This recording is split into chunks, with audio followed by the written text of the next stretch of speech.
Miss Bangladesh তানজিয়া Mithila.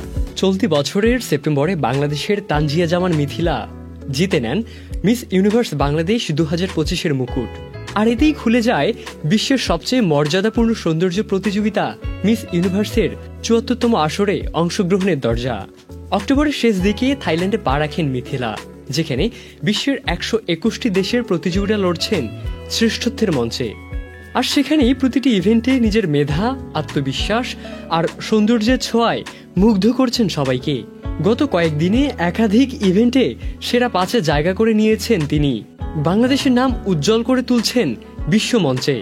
আর এখন চলছে voting প্রক্রিয়া। অল্প কিছু ব্যবধানে একটু পিছিয়ে মিথিলা, হয়তো কিছু ভোট পেলেই সবার ঊর্ধ্বে দেখা যাবে মিথিলাকেই।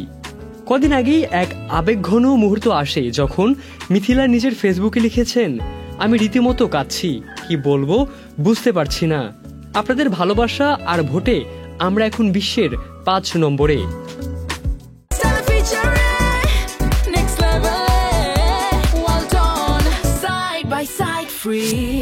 দেশের মানুষের উৎসাহ আর ভালোবাসায় অভিভূত মিথিলা অশ্রুসিক্ত হয়ে জানান কৃতজ্ঞতা। মাগুরা থেকে শুরু করে পুরো বাংলাদেশ সবাইকে ধন্যবাদ জানিয়ে বলেন, এবার আসুন বাংলাদেশে মুকুট আনি, বাংলাদেশ অপ্রতিরোধ্য। চলতি মাসেই থাইল্যান্ডে অনুষ্ঠিত হতে যাচ্ছে মিস ইউনিভার্স ইন্টারন্যাশনাল 2025-এর গ্র্যান্ড ফিনালে। সব নজর এখন একটাই নামের দিকে, তানজিয়া জামান মিথিলা।